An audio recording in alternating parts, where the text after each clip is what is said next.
परीक्षा जवळ आल्या होत्या. अभ्यासाचा ताण जेवढा विद्यार्थ्यांना होता तेवढाच जास्त शिक्षकांनाही होता. अभ्यासक्रम पूर्ण होऊन परत रिव्हिजन चालू होते. त्यातच असे एक शिक्षक जे कराड शहरातील प्रतिष्ठित ज्युनियर कॉलेजमध्ये कार्यरत होते. शिक्षक असल्यामुळे त्यांचे राहणीमान आणि व्यक्तिमत्व अगदी उत्तम होते. नीटनेटकेपणा आणि विचार यांचा उत्तम मेळ होता. त्यांचं नाव पाटील सर. विद्यार्थ्यांसोबत अगदी मनमिळावू स्वभावाचे. एक मित्रच जणू. डिसेंबरचा महिना होता. अभ्यासक्रम पूर्ण होऊन रिव्हिजन चालू असतानाच शनिवारी किंवा रविवारी गावागावात व्याख्यान आयोजित असल्यावर त्यांना तिकडे जावं लागायचं. अशाच एका शनिवारी पाटील सरांना एका लांबच्या खेडेगावात जायचं होतं. व्याख्यान दुपारच्या 4 वाजता ठरवले होते. त्यामुळे सर दुपारचं जेवण आटोपून 1 वाजण्याच्या आसपास आपले होंडा बाईक घेऊन त्या गावी जायला निघाले. तासभराच्या प्रवासानंतर एका ठिकाणी सरांनी आपली बाईक थांबवली. अजूनही ते हायवेवरच होते. बाजूला एका वाटसरूला रस्ता विचारून ते पुढे निघाले. रस्ता बरोबर होता. थोडं पुढे जाऊन पहिला लेफ्ट घेतल्यावर कमानीपासून 2 किलोमीटरचा रस्ता मापून गावात पोहोचायचे होते. 3 वाजण्याच्या आसपास सर पोहोचले. आयोजकांना भेटून चहा पाणी झाला. गावातल्या हॉलमध्ये व्याख्यान होते. बरोबर 4 वाजता व्याख्यानाला सुरुवात झाली. जवळजवळ 3 ते 3.5 तास व्याख्यान आणि विद्यार्थ्यांची प्रश्नोत्तरे चालली. सगळे विद्यार्थी आणि विद्यार्थिनी त्यांच्या व्याख्यानाने प्रभावित झाले होते. अभिनंदन करून सर्वजण निघून गेले. तोपर्यंत घड्याळात 8 वाजले. गावच्या सरपंचांकडून सत्कार झाला आणि त्याने जेवणाचा हट्ट ठेवला. सरांना नाही म्हणता येत नव्हते आणि गावात पाहुणे आल्यावर जेवण पाणी केल्याशिवाय कोण सोडणार. मस्त कोंबड्याचा रस्सा. जेवण करून थोड्या गप्पा गोष्टी झाल्यावर सर निघायची घाई करत होते. तेवढ्यातच काही जणांनी सरांना अडवले. मास्तर, आता लय उशीर झालाय बघा.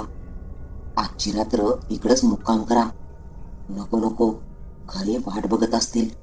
मला निघायला हवं, सर म्हणाले. तेवढ्यातच त्यापैकी एक जण म्हणाला, अहो मास्तर, ते खरंय, पण आत्ता जाणं हे बरोबर नाहीये. का? सरांनी विचारलं. अहो, पुढचा रस्ता जरा खराब आहे. तिकडं भूतकेतं रस्ता अडवत्या ती. सर हसले आणि म्हणाले, अहो काय दादा, मी एक शिक्षक आहे. मी असल्या गोष्टींवर विश्वास नाही ठेवत आणि मी मुलांना स्वतः हेच शिकवत आलोय की श्रद्धा आणि अंधश्रद्धा ह्यात फरक आहे. चला, मी निघतो. सर कुणालाच न जुमानता त्या रस्त्याला लागले.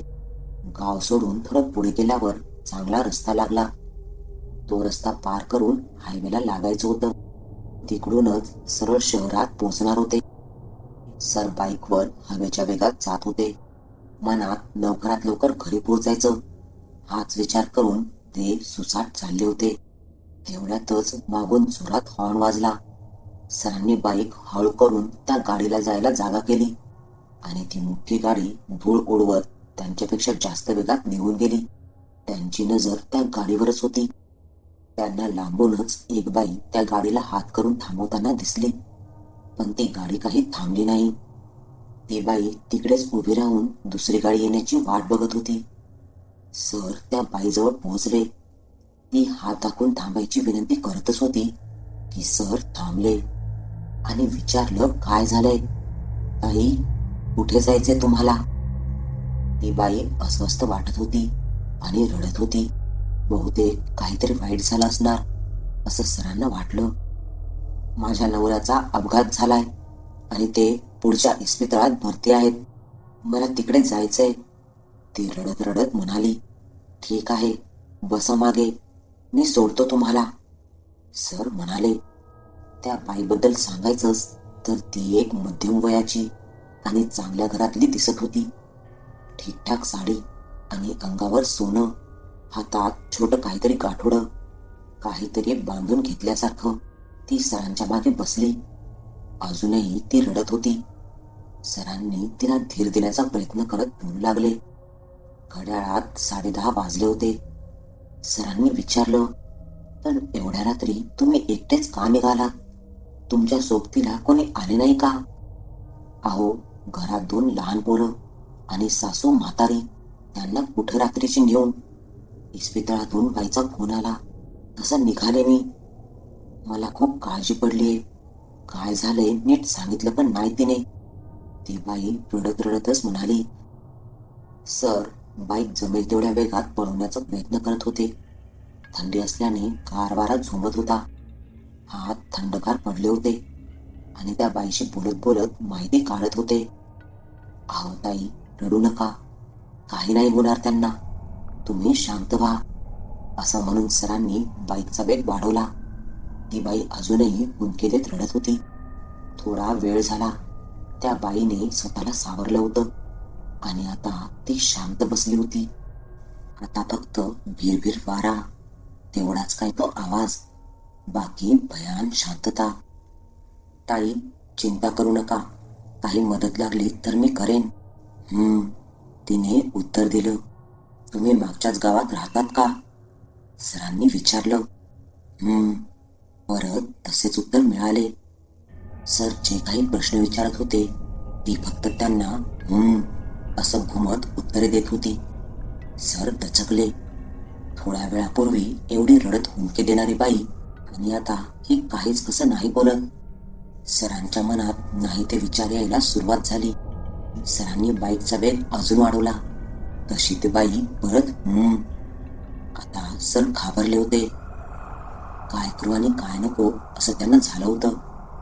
अचानकच त्या बाईने जो हात सरांच्या खांद्यावर ठेवला होता त्याची पकड घट्ट झाली होती. जसजसा रस्ता संपत होता तसतसं त्या बाईची खांद्यावरची पकड मजबूत होत होती. सर पूर्णपणे घाबरले. भर थंडीत सुसाट्याच्या वाऱ्यात त्यांना घाम फुटला होता आणि ती बाई फक्त अशी मोठ्याने घुमत होती. अचानकच सरांना कळालं की त्यांचा बाईकचा वेग कमी होतोय. सर बावरले. हे काय होते माझ्यासोबत? कुठे येऊन फसलोय मी? देवाचा धावा करत त्यांनी एक्सेलेटर पिळला. फक्त इंजिनचाच आवाज, शिवाय बाईकचा वेग वाढत नव्हता. सरांना कळून चुकलं होतं की ती गावातली माणसं जे सांगत होती ते खरं होतं आणि स्वतःवरच त्यांना चिड येत होती. जवळजवळ अर्धा तास झाला, पण हायवे अजूनही लांब होता. रस्ता पूर्णपणे सुमसाम. थांबवणार तरी कुठे? सरांनी मोठा श्वास घेतला आणि अजून एक्सेलेटर पिळला, पण त्याचा काही उपयोग होत नव्हता. सरांच्या खांद्यातून कळ निघाली. कसं बसं ते त्यांनी सहन केलं. तेवढ्यातच सरांनी काखेतून मागच्या चाकाजवळ नजर टाकली आणि ते हैराण झाले. ती बाई स्वतःचा पाय जमिनीला टाचीने घासत होती, जेणेकरून बाईक पूर्णपणे हळूहळू चालत होती. अचानकच, थांब आता, भसाड्या आवाजात ती बाई म्हणाली. सरांचं शरीर थंड पडलं. खांद्यातून कळ येत होती. तेवढ्यातच सरांना कमान दिसली आणि हायवेजवळ आपण पोहोचतोय हे त्यांच्या लक्षात आलं.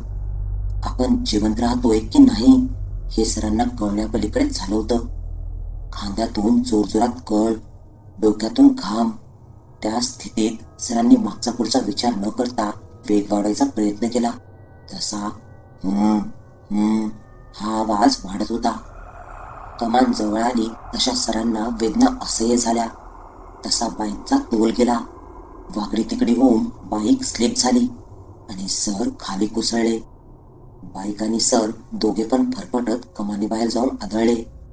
तेवढ्यातच एक जोराची किंकाळी पूर्ण शांतता चिरून घुमली. सर पूर्ण रडकुंडीला आले होते. विरळतच ते उठले आणि मागे पाहिले तर ती बाई कमानीच्या आतमध्ये उभी होती. डोळे वटारून ती सरांकडे बघत करत उलट्या पायाने मागे जाऊन गायब झाली. सर असह्य वेदनेने परत खाली पडले. तेवढ्यातच हायवेच्या कोपऱ्यावर असणारे टपरीवरील 2 माणसे धावत धावतच सरांजवळ पोहोचले आणि त्यांना घेऊन टपरीवर आले. आपल्यावरचा धोका टळलाय हे समजल्यावर सरांनी स्वतःला सावरलं आणि घडला तो प्रकार त्या माणसांना सांगितला. टपरीवाल्याने चहा देत सरांना सांगितलं, बरोबर 2 वर्षांपूर्वी ती बाई घरून निघाली होती आणि तिचा नवरा खरंच हॉस्पिटलमध्ये होता. कोणीतरी मदत करेल म्हणून ती सर्व गाड्यांना हात दाखवून थांबवत होती, पण कोणीच गाडी थांबवत नव्हतं. शेवटी ती एका ट्रकच्या समोर आली, पण त्या ट्रकवाल्याने सरळ तिला उडवलं आणि ती जागीच मेली. तेव्हापासून अजूनही ती सर्व गाड्यांना हात दाखवून थांबवते आणि कमानीजवळ आल्यावर ती गायब होते आणि तिच्या तावडीत जो कोणी भेटला त्याला ती सोडत नाही. तुमचं नशीब चांगलंय जे तुम्ही कमानीपर्यंत आलात आणि वाचलात सुद्धा. सरांनी बाईक तिकडेच ठेवून हॉस्पिटल गाठले. आता सर बरे आहेत, पण अजूनही तो विचार करून सरांच्या अंगावर काटा येतो.